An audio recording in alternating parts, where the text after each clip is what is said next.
A warm welcome to all the friends, colleagues, and participants connected today. My name is Amanda Rives, and I am the Senior Director for Humanitarian Policy, Advocacy, and Partnerships at World Vision International. It is my great pleasure to moderate today's session, marking World Refugee Day on June 20th, with the launch of a year-long research project that has investigated the deep shadows of hunger, where childhood is quieted and dreams grow thin. World Vision and the World Food Program are no stranger to this kind of research. We have long documented the direct consequences of a global system that continues to be under strain, one in which food insecurity has deepened and assistance diminished, leaving millions, especially the most vulnerable, with impossible choices. At the same time, as you will hear during the course of today's webinar, what we are presenting charts a way forward from the shadows of hunger. The quiet force of self-reliance is rising, shielding children, restoring agency, and turning survival into possibility. This is the agenda for today's session. We will dive into the research findings and discuss how strengthening self-reliance, especially for refugee families, requires real partnerships to remove barriers and drive lasting change. That means fixing systems and aligning policy and practice to expand agency beyond programs. We will hear from the World Food Program, a critical partner for World Vision built over more than 3 decades across programming, policy, and advocacy, including through studies like the one we are launching today. Studies that strengthen our evidence base and help us amplify the voices of affected communities, particularly children. We will have a brief Q&A and have reflections and final remarks from the European Commission and World Vision. But first, we will open with a powerful video to hear directly from some of the children and communities of our study.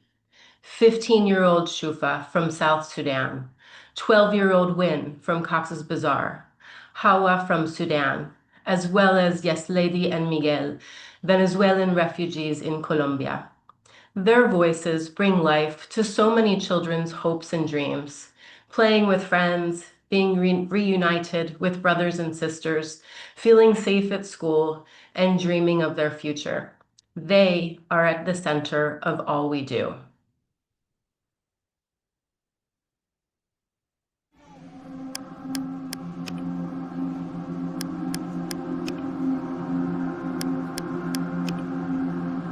فواكه ولا مانجا ولا برتقال ولا قريد ولا قشطة ولا شنو، ولا قاعدين ناكل بيض ولا أي حاجة، ولا جداد ولا لحمة ولا شنو، بس إلا سمك قاعدين نمشي نجيبه سمك مرة ذات، ما قاعدين ناكل سمك كتير.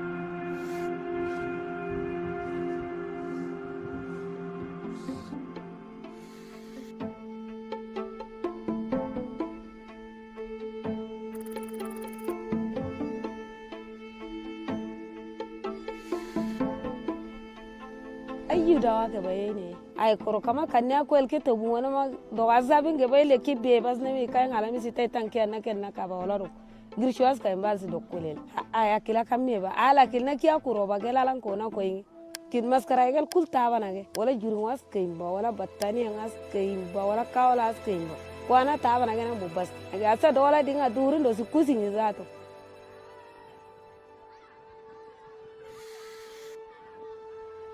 لكن السمين جيت هنا عندي 3 سنة وحاجة، ما شاء الله السنة الرابعة ولا لقيت كتاب قريت فوقه دار ننسى القراية ذاته.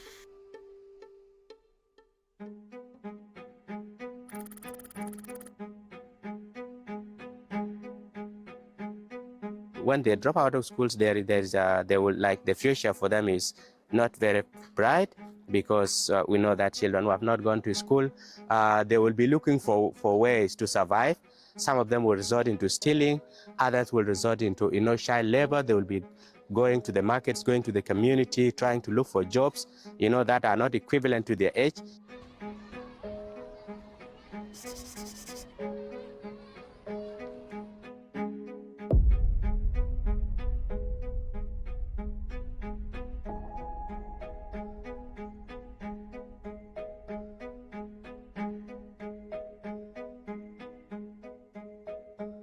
অনেকখান সমস্যা বোঝে ইয়ান বাবু বুঝে অনেকটা সমস্যা তো বুঝি না kidnap করে যে আব্বার মাই নতুন যে বেশি গিলা যে এজন কিন নিজে যে ইন তো না যাতে না মাতি মা দূরে যা বলে যে মা কল মাতি যাতে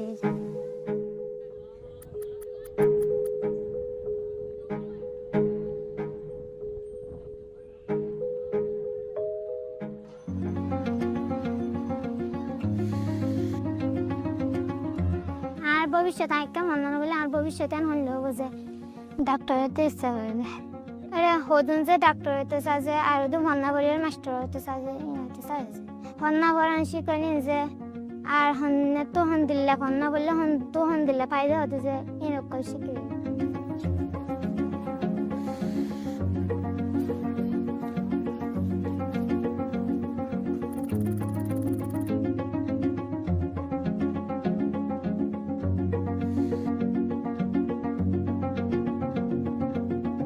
Cuando me dijeron que el emprendimiento de nosotros, de nuestra familia, fue aprobado, bueno, eso fue una alegría totalmente.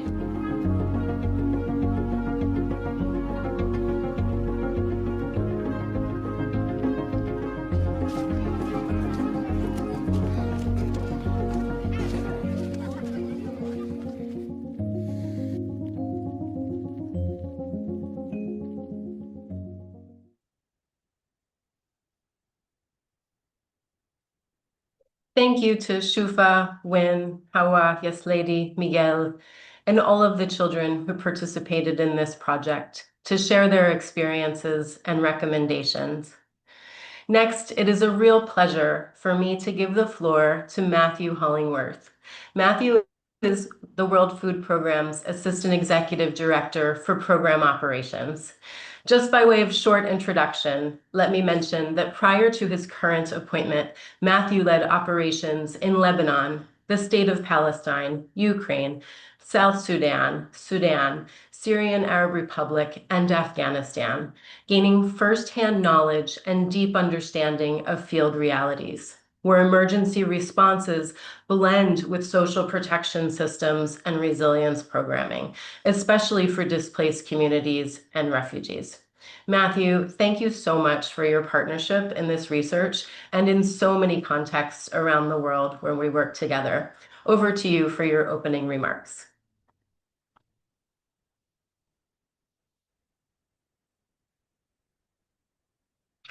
Okay, sorry about. We are going to take just one moment. I think Matthew is just still joining, so no worries. What we are going to do next is really dive into the research.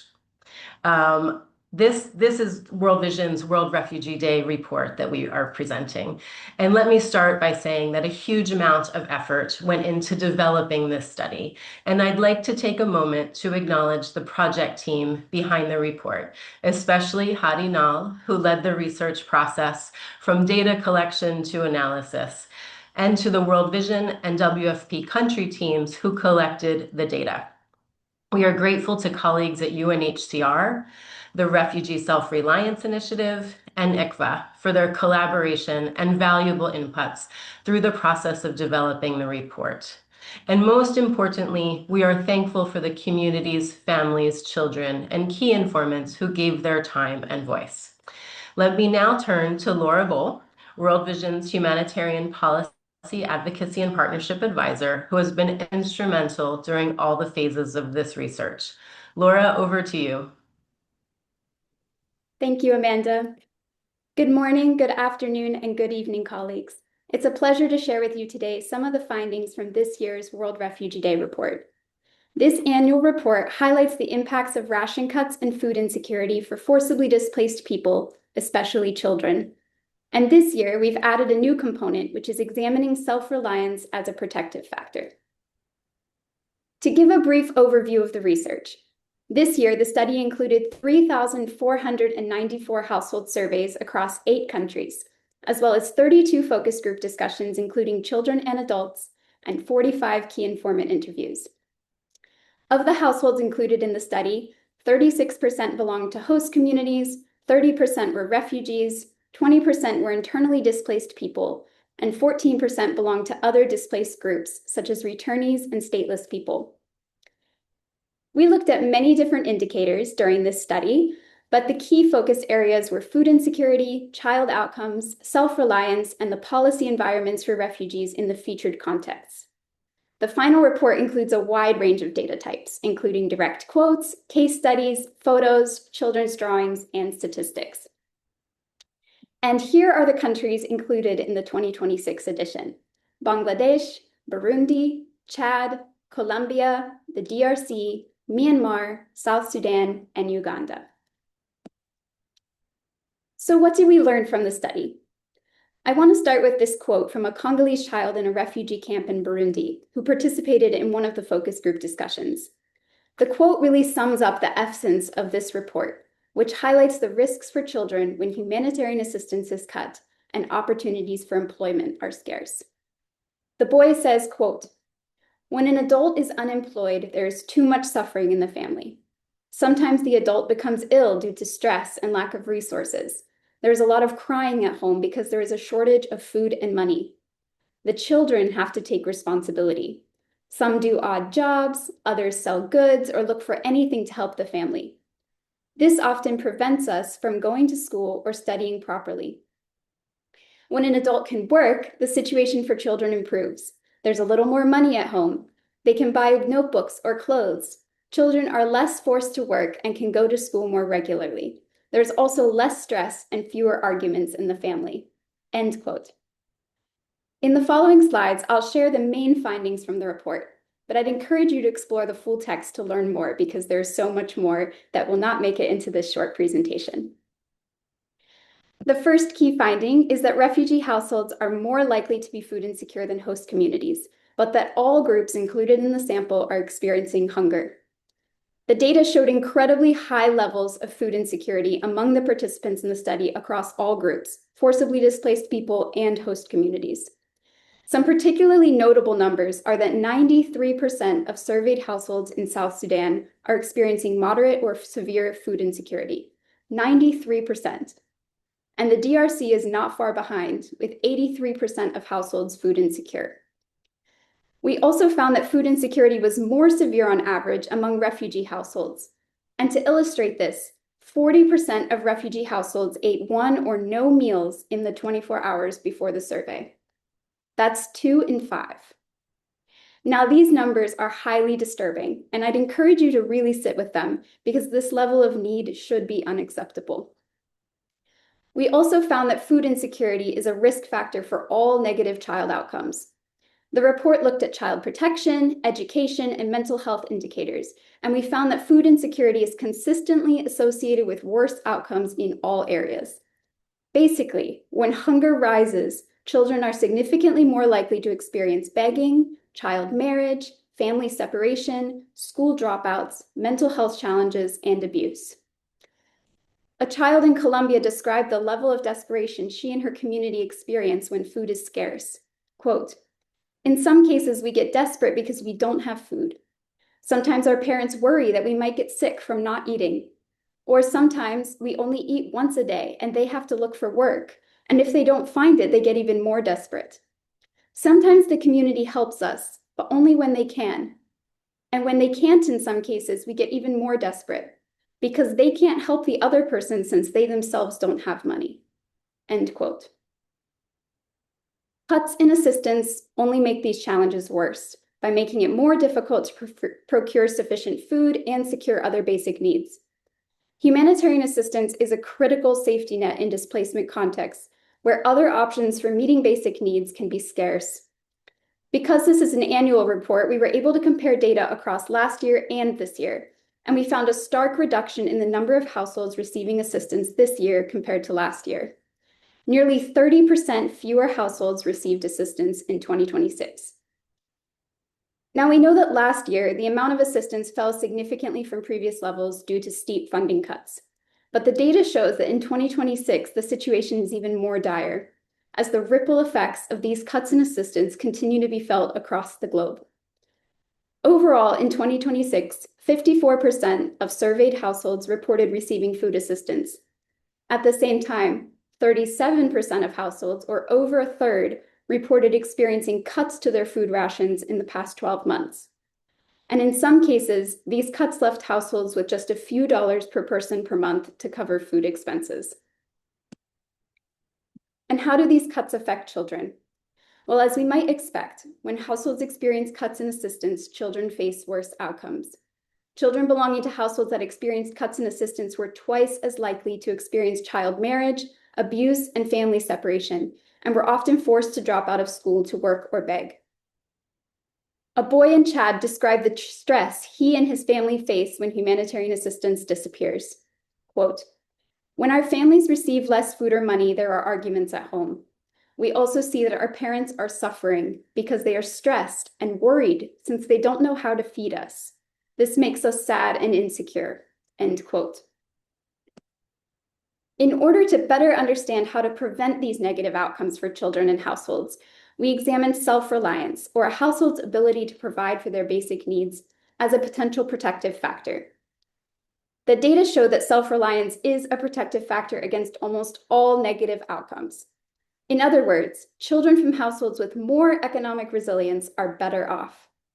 Children belonging to households with higher self-reliance are significantly less likely to beg for food or money, or to experience family separation, child marriage, child labor, and irregular school attendance. This is really important. We know that the world is facing more frequent, severe, and long-lasting crises. And the findings emphasize that strengthening self-reliance must be a critical piece of our responses to displacement to ensure long-term sustainability and impact. However, the reality is that the majority of households who participated in the study are far from self-reliant. According to survey data, 76% of households, the vast majority, inhabit makeshift shelters, inadequate apartments, or no shelter at all. 70% reported having no savings or sellable assets. 67% reported relying on humanitarian assistance as a primary source of financial resources. And more than half, 57%, carry debt to cover basic food and healthcare needs. In the interviews and focus group discussions, participants talked in depth about their aspirations around self-reliance, their dreams for starting businesses, farming, finding formal employment, and being able to provide for their families without external support. They described the impact stable livelihoods and steady access to food would bring for their families, the ability to concentrate in school, safety, peace of mind, freedom from risky coping mechanisms, the ability to plan, careers instead of early marriage, and so much more. A health volunteer at an IDP camp in Myanmar summarized the benefits for children. Quote, "Self-reliance has a big impact on child well-being. In those better off families, the children's basic needs can be met. They can be fed nutritious food, given good education, and be properly protected." End quote. The relationship between cuts in assistance, food insecurity, self-reliance, and child outcomes reveals even more about how to protect child well-being. A mediation analysis showed that when households experience cuts in assistance, their food security and self-reliance also decrease, which puts child well-being at risk. This is an important finding because it means that improved food security and self-reliance can buffer the negative impacts of cuts in assistance on child outcomes. In other words, integrated interventions are key. Combining livelihood support, policy reform, and financial inclusion to build self-reliance, along with food assistance to address food insecurity and hunger, allows forcibly displaced households to secure their basic needs now, while also building long-term economic resilience. The key takeaway here is that we need to invest in approaches that both assist with short-term challenges and also reduce long-term dependency, enhance the agency of families, and protect against many risks that children and households uprooted from their homes face. So how do we support households with building self-reliance? Participants in the focus group discussions and key informant interviews identified both barriers and enablers which affect their ability to achieve self-reliance. A man in Bangladesh said, quote, "We do not believe our families are self-reliant. We have no source of income and are entirely dependent on rations. Our main obstacles are that we cannot go out for work. We lack capital for business, and there are no local employment opportunities. Because we have no land, we cannot engage in farming. While we are capable of working formally, there are legal barriers." End quote. The head of a refugee camp in Chad expressed similar thoughts. Quote, I think that if families had more job opportunities or income-generating activities, they could better feed their children and reduce their dependence on humanitarian aid. The problem isn't just the right to work, but lack of opportunities and resources, end quote.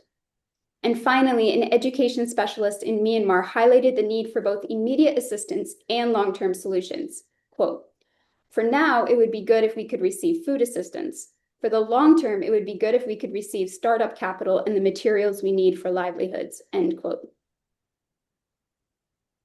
This slide summarizes the barriers and enablers which participants highlighted as most significant in their pursuit of self-reliance. They appear at different levels, the policy level, community level, household level, and individual level, and they all impact child well-being. Barriers include limited freedom of movement, tensions with host communities, debt, language barriers, and discrimination. Enablers, on the other hand, include the legal right to work, freedom of movement, safety, work opportunities, social support, and having technical skills. When we put together all of these findings, we see that many households face significant challenges in securing basic needs and achieving self-reliance, which in turn affects child well-being. Due to barriers at multiple levels, many households have little or no access to viable livelihood opportunities. And as humanitarian assistance dwindles, alternatives for survival become even more limited. In light of this, addressing barriers to self-reliance and strengthening enablers, especially at the policy level, is critical to ensure households can access opportunities and thrive. Based on these findings, we identified several key entry points for making these goals a reality. We've summarized these points into recommendations for 5 stakeholder groups: host governments, donors, UN agencies, civil society, and the private sector. I'll share the main takeaway for each actor, but for more details, I'd encourage you to check out the full report, which has practical action steps for each of these main points. For host governments, based on this research, the priority needs to be establishing an inclusive policy environment and strong implementation measures to enable self-reliance among refugees, IDPs, host communities, and other vulnerable groups. Governments should ensure that policies and implementation protect the right to work, freedom of movement, documentation, education, and social protection. For donors, we need to increase donor coordination and invest in integrated programming that both addresses urgent needs and enhances self-reliance. This includes, for example, integrating food assistance with livelihoods programming and incentivizing inclusive policies. For UN agencies, the priority should be providing technical leadership to sustainably integrate self-reliance at both the strategic and programmatic levels across the humanitarian development peace nexus. For civil society, the recommendation is to deliver integrated programming across the HDP nexus to advocate for policy change and to enable participation of forcibly displaced people in decision-making. And finally, for the private sector, enable the economic and financial inclusion of forcibly displaced workers and support self-reliance interventions in labor markets. This includes, for example, removing barriers in hiring processes and facilitating access to financial services such as credit. I want to close now with this quote from a girl in Chad who says succinctly what so many other study participants, women, men, girls, and boys expressed, and what I hope you will take away from this presentation. Quote, adults need more job opportunities in and around the camp. If adults have stable and well-paid jobs, children will suffer less and have a better future, end quote. This report very clearly shows the level of deprivation many forcibly displaced children and households, as well as host communities, are facing. And it also shows what needs to happen to build sustainable well-being. The numbers around food insecurity, child protection concerns, education, and mental health challenges are staggering. And we've heard clearly the voices of children and adults desperate for change.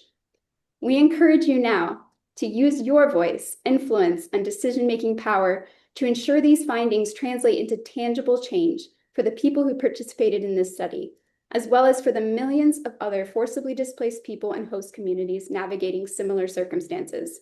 Thank you so much for your attention. I'll give the floor back to Amanda. Thank you so much, Laura. That was such a clear and powerful presentation of the research. What really stands out is how strongly the evidence connects the dots. Ration cuts are not only reducing meals, they are increasing risks for children, education, protection, mental health, family well-being. And at the same time, the findings give us a clear direction. Food assistance, self-reliance, and protection of children have to be understood together. Thank you so much for bringing the data and the voices of children and families into the room so clearly. Let me turn now to Matthew Hollingworth. Matthew, thank you so much for joining us today. I already gave you a glowing introduction. We apologize for the technical glitch, but thank you for your partnership in this research and this study and our partnership in so many places around the world. Over to you, Matthew. Thank you so much, Amanda, and a massive thank you to World Vision for convening the discussion, and as you rightly say, for the amazing partnership around the world, but in particular with regards to this research. So obviously the report comes at a really critical juncture. It's diagnostic. It reflects what we see every single day in the field across various humanitarian crises, but it's also a compass. It points forward where our conversation and where our joint actions must go next. And one message really does stand out, and that's that, hunger is about lack of food, but it's also about families exhausting the coping mechanisms that they have. And when that happens, we know women and children pay ultimately the highest price. And these consequences are particularly devastating during the first 1,000 days of a child's life, where nutrition for development is essential for survival, but also growth. And as I said, that lifelong development. But we're seeing big funding cuts, and acute hunger has doubled over the last decade, while we see these historic drops in humanitarian funding. Just to give you an example, WFP's funding is down approximately 40% year on year right now. And across our operations, jointly with you, we're being forced into hyper prioritization, the de rigueur statement, which leads to really, really impossible choices. And the consequences are immediate. I was in Somalia last month and in Puntland, where the drought's hitting particularly hard. There's 3 consecutive years of drought. And I went to an IDP settlement called Jalab, and I went to the maternal and child health center there. And due to funding constraints, our nutrition support faces really horrifically significant gaps in services for pregnant and lactating women. And prevention nutrition services are largely now absent. So that's increasing the risk of new and recurrent malnutrition. And it puts massive pressure on treatment services when funding cuts make it almost impossible to treat everybody that comes through the door. The global operating environment is also becoming harder and harder. To complement today's discussion, there's a new WFP data on WFP's publication on how the Middle East crisis is impacting vulnerable countries. And that shows us that the current geopolitical and economic environment, where rising energy prices and supply chain disruptions and growing fiscal pressure is exacerbating everywhere an already fragile humanitarian context. And these aren't just isolated shocks. They're amplifiers of the existing vulnerability in many populations. And our analysis shows how economic pressure, how conflict, how climate shocks and these funding cuts are accelerating hunger and malnutrition across countries that have already suffered a great deal from, as I say, the cuts, and where millions of people were already struggling to cope even before these additional pressures started to emerge. And the implications are very real. In Somalia, 1/3 of the assessed population are facing severe hunger, and projections now show that 2.5 million people could become unable to afford a basic food basket for the remainder of this year. In Afghanistan, 36% of all the population assessed are already facing severe hunger, and another 2.3 million people could slide deeper into food insecurity. And these examples just show that vulnerability is no longer confined to traditional humanitarian caseloads. More and more people are being pushed closer to the edge. And reflecting on one of the core contexts examined in the World Vision's research, the DRC, the Democratic Republic of Congo, we see just how layered and interconnected these crises are. Conflict, displacement, hunger, now the latest version of the Ebola outbreak, and severe funding gaps converge. And communities are facing multiple crises simultaneously, while the humanitarian system itself is under unprecedented levels of strain. But looking ahead, the question is then not only how are we going to respond to today's emergencies, but how are we going to enable communities to withstand the next crisis by working alongside local actors? And for me, this research points to two particularly important messages. The first is that while life-saving assistance remains essential, it's got to be combined with investments in solutions that last. Rightly, the previous speaker noted that. Solutions that address the root cause, strengthen local systems, support communities to withstand future shocks. And by investing in that kind of resilience, livelihoods, local systems, and safety nets, we can help families move from crisis to stability, or at least some stability, and reduce repeated needs and enabling greater self-reliance resilience over time. Excuse me. Shifting to or from an aid to system enabling self-reliance. This is not only more sustainable, it's essential when we look at the context of shrinking resources. And of course, secondly, the message is very clear, the importance of collective evidence and joint advocacy. One of the clearest lessons from this period of time is that the humanitarian community has got to operate more collectively, not institution by institution, but as one system. And that means stronger operational partnerships like ours, aligned advocacy, like I hope we're getting today, shared evidence, and a greater coherence in how we speak to our donors, but also how we speak to governments in the countries where we serve. And at a time when humanitarian budgets are shrinking and scrutiny is increasing, collective evidence matters more than ever before. Data sharing between actors is essential for decision making, to target assistance to the most vulnerable, and more jointly produced research like the one we're launching today is only going to build more trust, credibility, and enable us to create the kind of alliances that are desperately needed if we are going to find it possible to respond.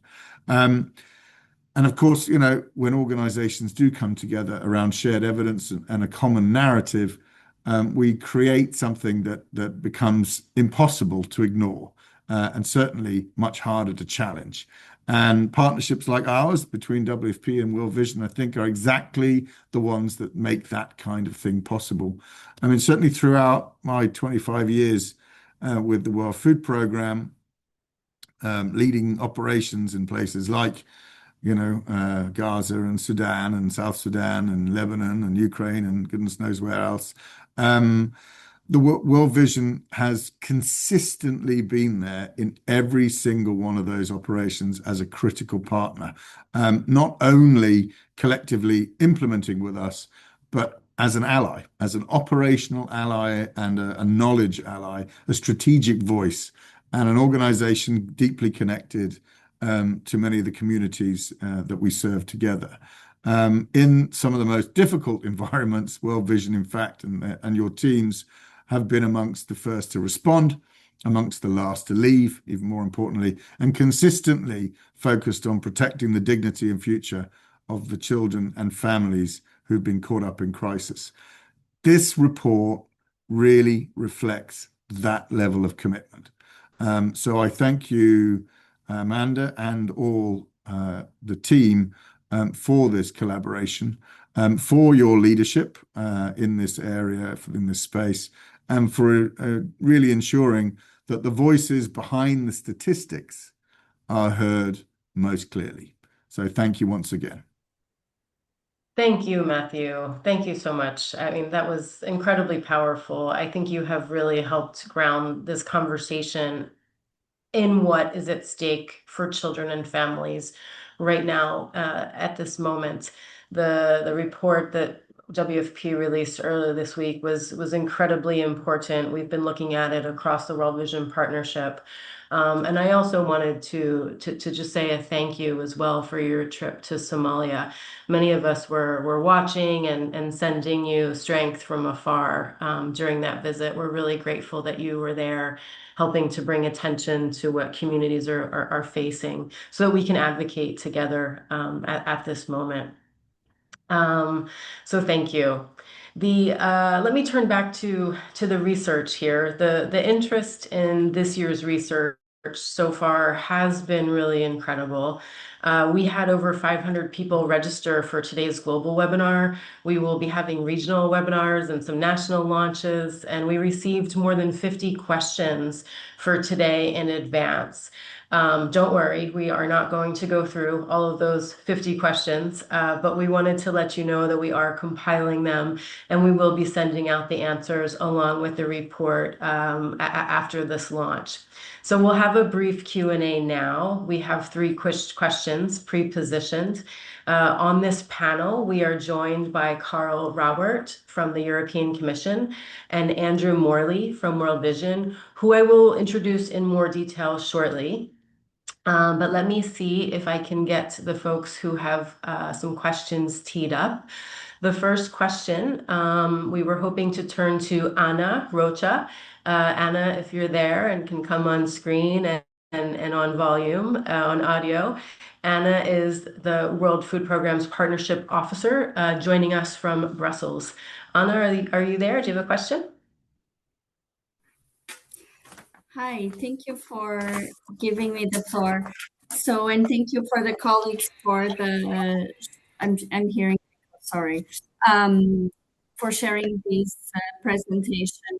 So my question would be, what are the most critical leadership decisions and partnerships required to scale up this integrated self-reliance that we just heard of? And how can we position ourselves to this agenda, credibility, and evidence? Thank you, Anna. So yeah, in case the audio was a little bit in and out, but your question was about how to integrate self-reliance approaches across the regions. So we'll turn to our panelists in just a second. Let me see if Issy Basile is online. Issy works on forced displacement at ICVA. I'm sure many of you are very familiar. The International Council of Voluntary Agencies, who also helped us with this project, is a global NGO network that plays a really important role in bringing the voices and experiences of humanitarian NGOs into policy, dialogue, and collective advocacy. Issy, are you with us? Hi, Amanda. Can you hear me? I can. Go ahead. Great. I can hear an echo, actually. Can you hear an echo as well? I think it sounds okay to me if you want to keep going. Okay. So really, thank you to the World Vision and to WFP for highlighting the evidence on the importance of self-reliance. It's really encouraging to see the growing recognition that self-reliance isn't just a longer-term aspiration, but also is a critical protective factor for refugees. And having the strong perspectives of children on this topic is incredibly welcome. So my question, I'd be interested to hear your reflections on what operational and funding models are working to connect emergency food assistance with longer-term self-reliance and food security outcomes. What are the biggest barriers to making more integrated approaches that form, particularly in contexts where refugee policies may be less enabling? Thank you so much. Thank you so much, EC. We really appreciate you and appreciate ICVA's support on this. And for the last question, we're expecting to hear from colleagues from Vision Fund International. Vision Fund is the microfinance arm of World Vision. I think we might be having a connectivity problem with Josh. But Vision Fund wanted to ask about the amidst a decline in public funding and support, what role can the private sector play in responding to the current hunger crisis for children, including around investors and financial services? So yeah, let me turn to Laura. Those are 3 questions. We're going to hear from Laura first, and then I'll turn to my other panelists to see what they would like to add. Over to you, Laura, to see what the research says. Thanks, Amanda.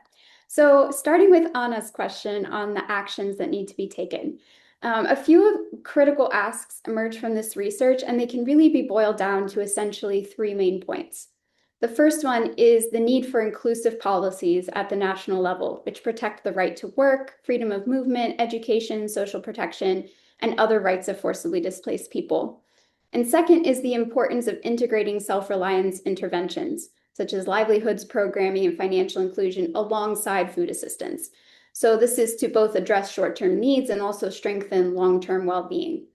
And the third main action point that emerged from this research is the importance of scaling up funding to support refugees, host communities, and other forcibly displaced people, and also to support host governments with this access to national social protection systems for forcibly displaced people. And together, these actions really create an enabling environment where forcibly displaced people are able to access opportunities and to build that long-term resilience, which we've seen in this report is central to child well-being. And as you were talking about partnerships, these actions really do require strong partnerships across the HDP nexus between governments, donors, civil society, along with forcibly displaced people themselves, and also with partners outside of the traditional humanitarian system, like local financial institutions and the private sector. We really need to think differently moving forward about how we respond to crises and support people who are experiencing crises, and partnering with others to achieve the type of system strengthening that Matthew spoke about is really important. And then on your question on operational models, Izzy, operational models that balance or integrate emergency food assistance with long-term self-reliance initiatives, I'd really like to point you all to the case studies with the report. We saw glimpses of them in the videos, but there is a full written version included in the report, and you can hear about some of the different interventions that World Vision and also partners have been implementing in displacement contexts. And you can hear in the words of the participants themselves how these have impacted them. So I would really encourage you to check that out.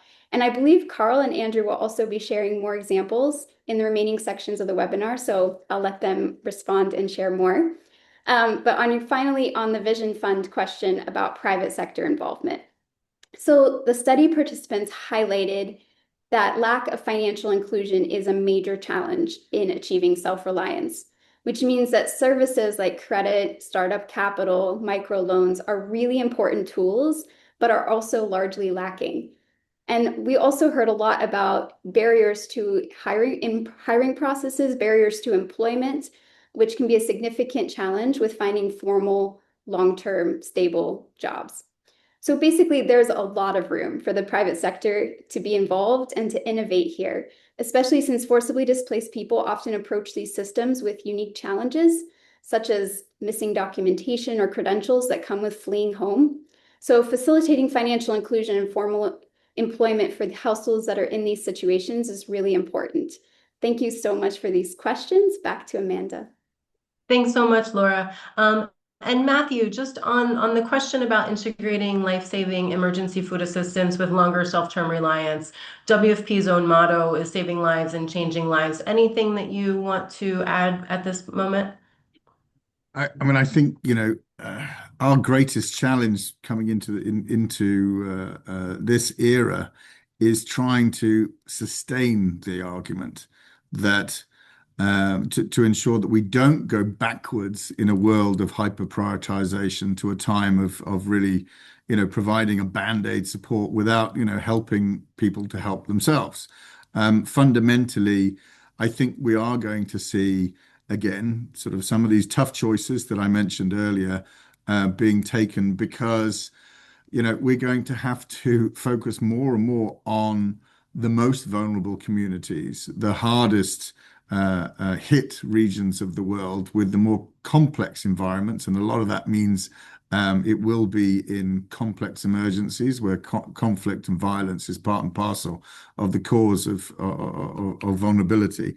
And it will be only in those locations where we will be resourced to not only be saving lives, but trying to change lives as well. And the danger in that is that nexus that we've all really invested in over the last decade plus to try and reduce humanitarian caseloads and help communities and families and local institutions to serve themselves, those programs will be ever more challenged.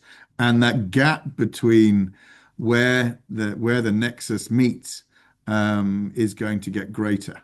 And my fear in all of this is that while humanitarian organizations or dual mandated organizations such as ours have really been active in the whole area of where assistance meets resilience, meets livelihood building, meets development, we will only be working in the most acute areas and leaving others behind. So I think we've got to be really attuned to this and ensure that, again, bodies of work like this, the evidence that we are putting together today, that this helps to make that case, that it's not just good quality programming, it's the only way to help communities out of a persistent and recurrent level of vulnerability. Thank you so much. Thank you, Matthew. So I'm going to go ahead and move us along to Carl and Andrew. And Carl and Andrew, if you can think about those questions as well as we move into the next segment. Carl Robert is the head of cooperation for the European Commission delegation of the European Union to the Republic of Chad. Welcome, Carl, and thank you for being with us. Carl has more than 30 years experience in economics and development sectors, over the last 20 years working in EU institutions in programming and management of EU development policies. He's done quite a bit of work on the EU Sahel strategy, and we are very pleased to hear his reactions and remarks focusing in on Chad. Chad is one of the countries that we included in this year's study. So Carl, the floor is yours to address any of those questions that came up, as well as to walking us through why investing in sustainable productive capital is a win-win approach for refugees and local communities. Thank you, Carl. Yes, hello. Thank you, Amanda, for inviting us to this interesting discussion. I prepared some slides, so maybe if I could guide my reflections and answers along the slides, because I think they're pretty much in line with our discussions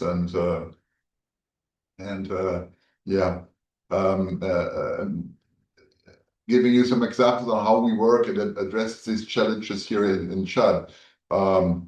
As Laura already pointed out, addressing the needs of children means addressing the needs of adults.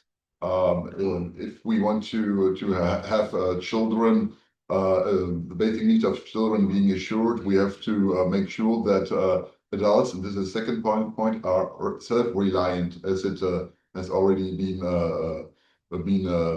underlined by previous speakers. In Chad, World Food Program elaborated the so-called Hagina approach. It's ours, which has been endorsed also by the government here, and which is a practical guideline to put in practice the HDP approach here in these countries. As you know, we have about 1.4 million refugees here, came in since April 23 from Sudan mainly. And we have quite a lot of operations ongoing in the fields of humanitarian aid, but also development aid to address this situation. Also coming back to what Matthew highlighted, I think we have to be quicker to step in with development aid in humanitarian needs situations. So we cannot afford any longer to allocate substantial funding to humanitarian activities without addressing the challenges of people becoming self-reliant. This is simply a budgetary question.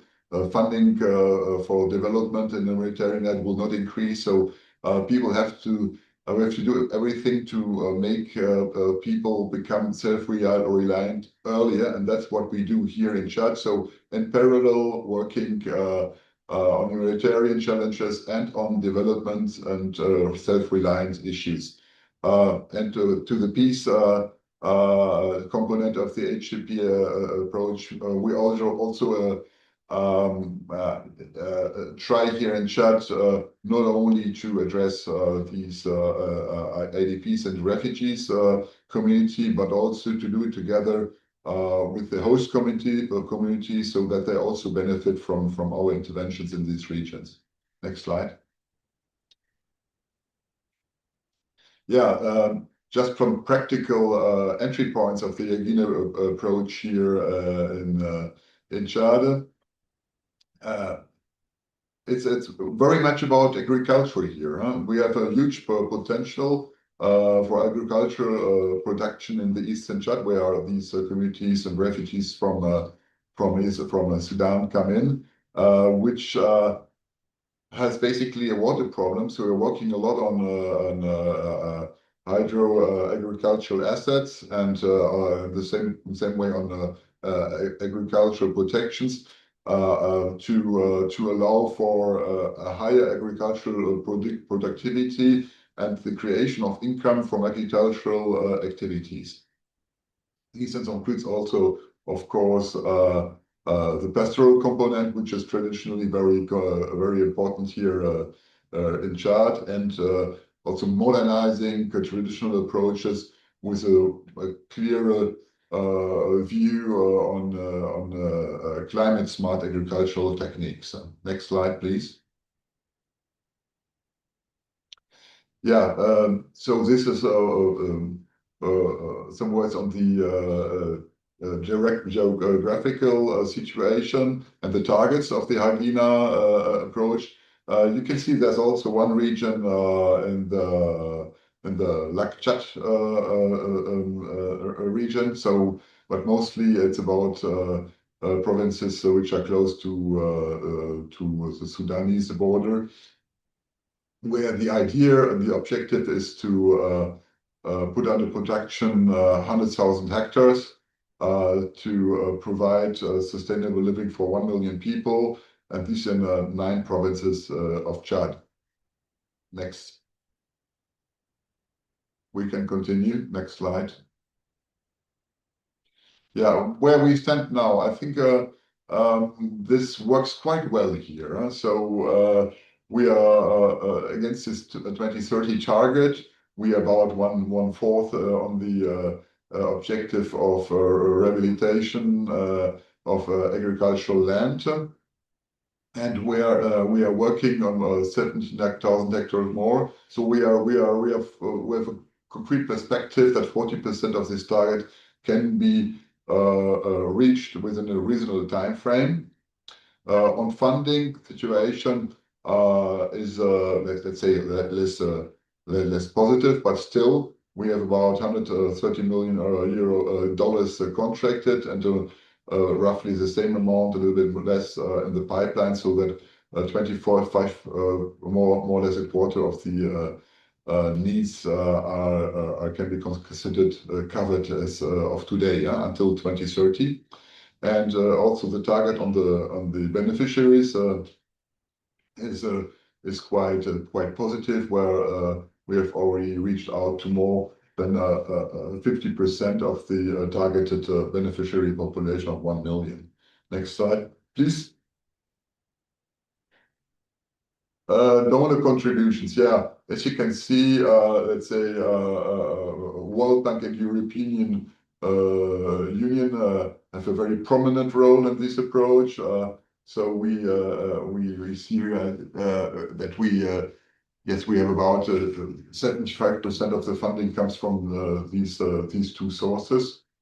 I have Yorgos sitting next to me. This is only about the development component and does not take into account humanitarian aid, but just to compare, over the last 3 years we had a budget from ECHO about 80 million euros per year, and out of this we can say that at least 80% went to the Sudanese border regions in Chad. But interestingly, we have not only the two big players, European Union, World Bank, but also quite a number of other donors, including Germany, the Koreans, the British funding, Italian, Austria, also some private funding, and the Swiss, of course. And we try to implement this approach through a good donor coordination and also, of course, in coordination with the government. Next slide, please.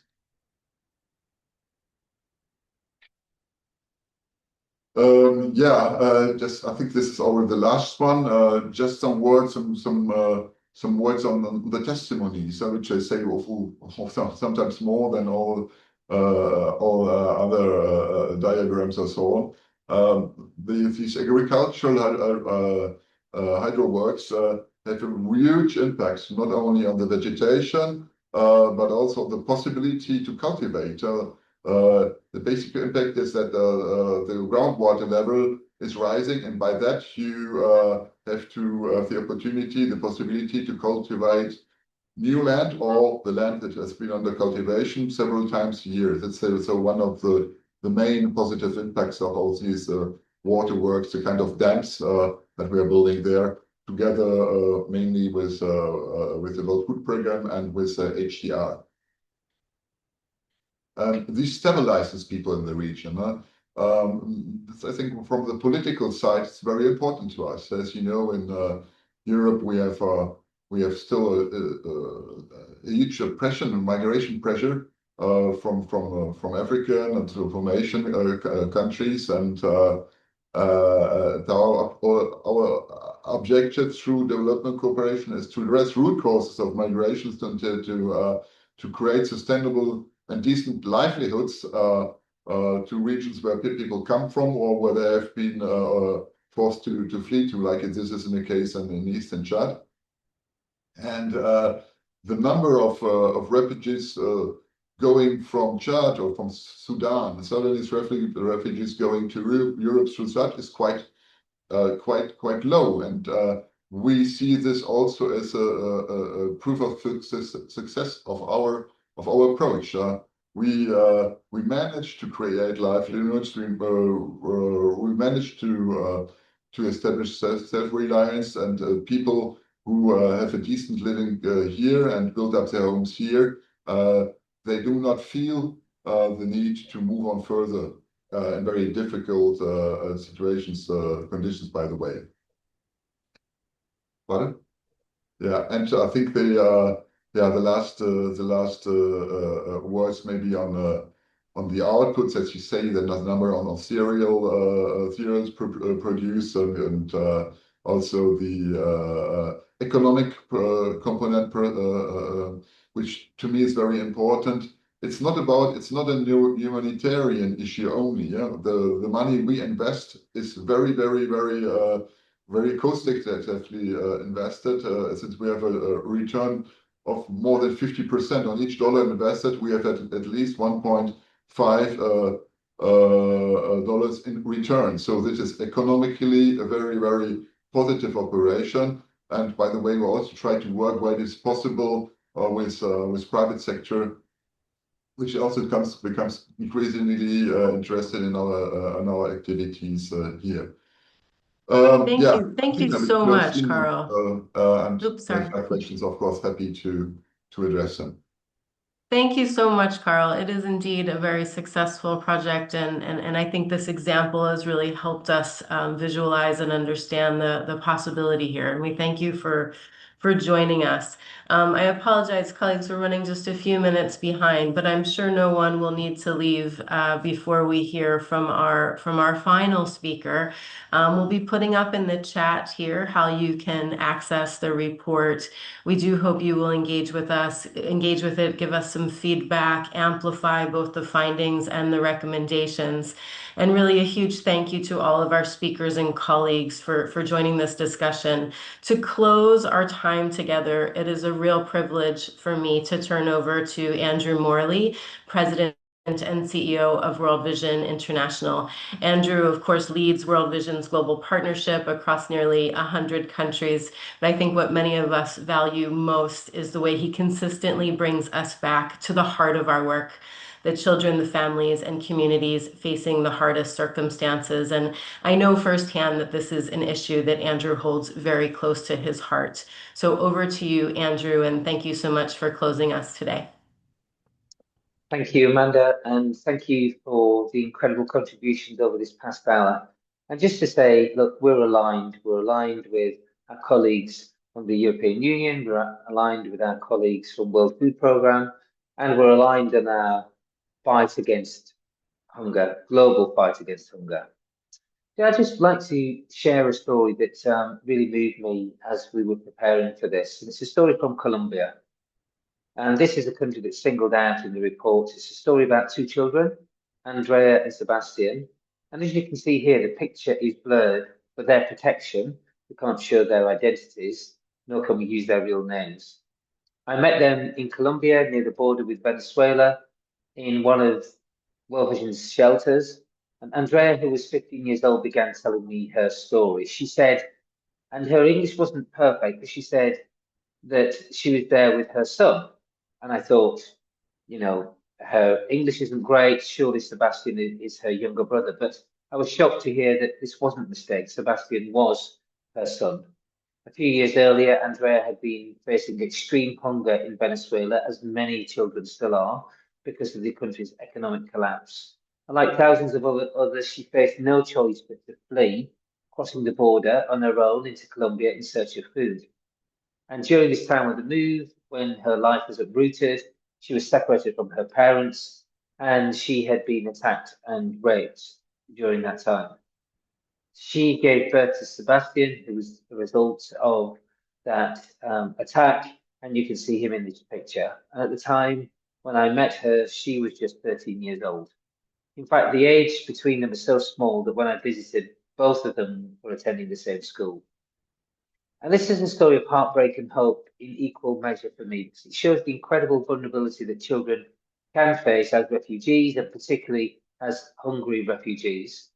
And 2 years on, our staff are supporting Andrea and Sebastian with food, with school meals, and with education, and helping her to rebuild her life and get back some hope.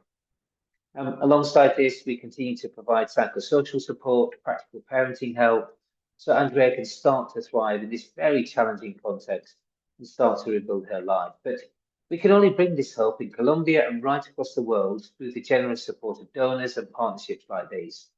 It's partnerships with World Food Programme, the EU, the UN, UNHCR, and countless other partners, faith networks and volunteers that make this possible.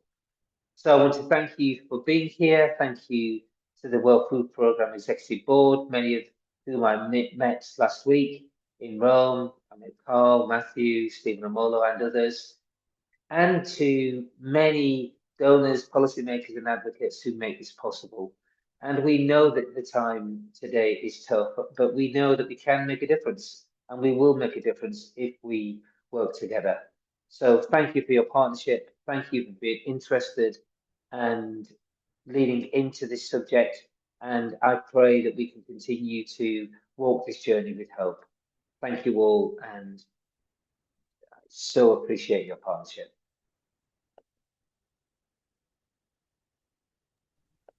Thank you, Andrew.